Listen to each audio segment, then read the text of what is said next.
notification bell so you never miss out on these epic culinary adventures. Let's do this.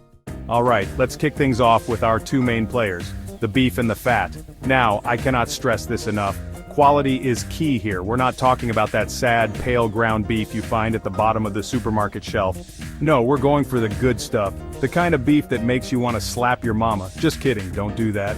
We want beautiful, bright red beef, preferably a cut with a decent amount of fat marbling throughout. This will ensure our mortadella is juicy, flavorful, and has that melt-in-your-mouth texture we're all after. Now, once you've got your hands on this glorious hunk of meat, make sure it's nice and cold. We're talking straight from the fridge, almost frozen kind of cold. This will help us achieve that perfect grind later on. Next up, the fat. Now I know some of you might be thinking, fat in my mortadella? But trust me on this one, fat equals flavor, my friends. Plus, it gives our mortadella that signature marbling that makes it so visually stunning. We're going to be dicing our beef fat into small 1/4 inch cubes. This will ensure that it gets evenly distributed throughout the mortadella, creating those little pockets of melt-in-your-mouth goodness. And remember, just like our beef, we want our fat to be nice and cold, so pop it in the freezer for a bit if needed. Alright, with our beef and fat prepped and ready to go, it's time to move on to the next stage of our mortadella adventure. Alright folks, it's time to bring out the big guns, our meat grinder. Now if you're serious about your charcuterie game, a meat grinder is a worthy investment, but if you don't have one, no worries. A food processor with a grinding attachment will also do the trick. We're going to be grinding our beef through a fine plate, about 6 millimeters or so.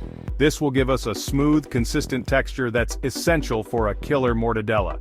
And remember, we want to keep that meat as cold as possible throughout the grinding process. This will prevent the fat from smearing and ensure that our mortadella has that perfect slightly bouncy texture.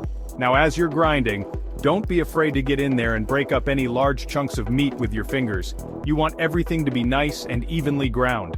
Once all of our beef has been transformed into this beautiful ground masterpiece, it's time to move on to the next crucial step, creating the emulsion. Okay friends, we're about to get a little scientific here. But don't worry, it's not rocket science, it's meat science, which is way more delicious. We're going to be creating an emulsion, which is essentially a fancy way of saying we're going to be binding our ground beef together with liquid and fat.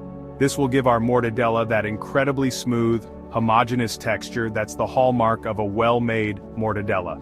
Now for this step, we're going to be using our trusty food processor. If you don't have one, a high-powered blender will work in a pinch. First things first, make sure your ground beef is super cold.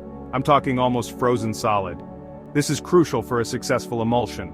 Now, add your ground beef to the food processor along with some ice-cold water, ice cubes, and our flavor-enhancing spices. Garlic powder, white pepper, a touch of nutmeg, and a pinch of coriander.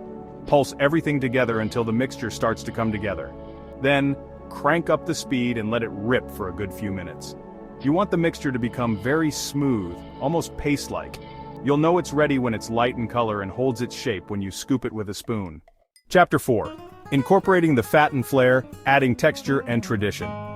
Alright, our mortadella base is looking pretty darn good, but let's not forget about those beautiful little cubes of beef fat we prepped earlier. These bad boys are going to take our mortadella to the next level, adding both texture and flavor. Gently fold the diced fat into the meat mixture.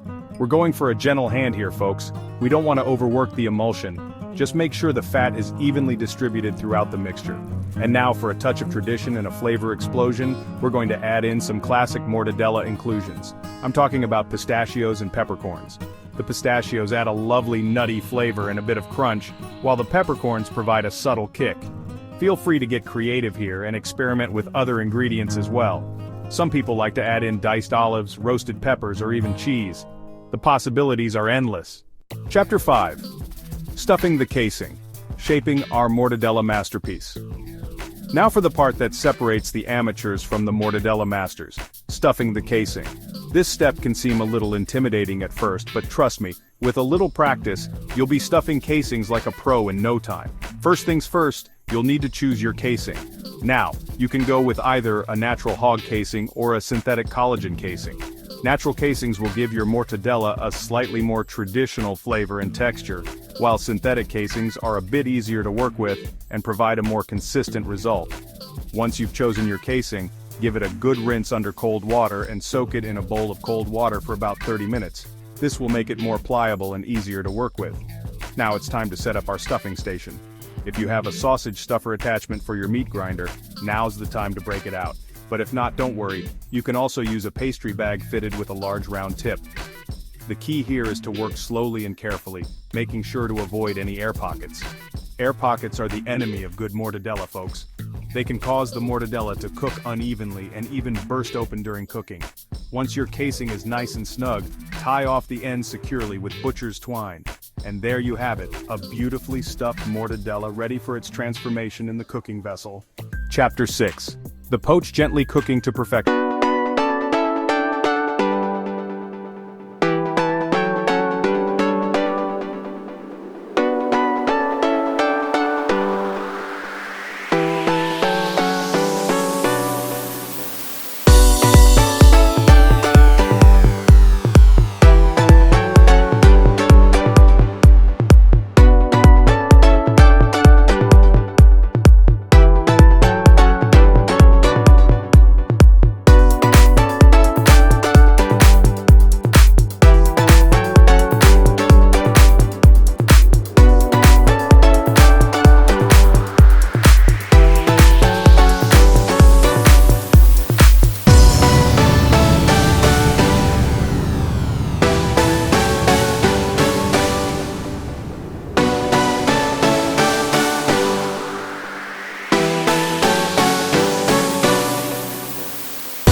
Adjusting the heat as needed. Chapter 7. The chill patience for the perfect bite. Our mortadella is cooked to perfection, but we're not done yet. Before we can slice into this beauty, we need to give it a proper chill-out session. This will allow the flavors to meld and develop, and it will also make the mortadella much easier to slice. Once our mortadella has finished poaching, carefully remove it from the water bath. Now, for the most satisfying part, the ice bath. This will instantly stop the cooking process and help the mortadella retain its beautiful shape. Fill a large bowl or container with ice water. Gently submerge the cooked mortadella into the ice bath, making sure it's completely covered. Let it chill out in the ice bath for at least 30 minutes. Once our mortadella is nice and chilled, remove it from the ice bath and pat it dry with paper towels. Now wrap that beauty tightly in plastic wrap and let it rest in the refrigerator overnight. I know, waiting is the hardest part. But trust me, those extra few hours of chilling time are worth it. They allow the flavors to meld and develop, resulting in a more flavorful and enjoyable mortadella experience. Chapter 8. Slicing and savoring the mortadella moment. Alright folks, the moment we've all been waiting for has finally arrived. It's time to slice into our homemade beef mortadella. Grab your sharpest knife and slice the mortadella as thinly or as thickly as you like. That's the beauty of making it at home. You're the boss. Now let's talk about how to best enjoy this masterpiece. Of course, you can't go wrong with a classic mortadella sandwich. Pile it high on crusty Italian bread with some provolone cheese, roasted red peppers, and a drizzle of olive oil. Or, get fancy, and create a charcuterie board that will impress your guests. Arrange thin slices of mortadella alongside some sharp cheddar, salty olives, crusty bread, and a dollop of fig jam. However you choose to enjoy it, one thing's for sure. This homemade beef mortadella is a true testament to the power of good food and good company. And there you have it, folks.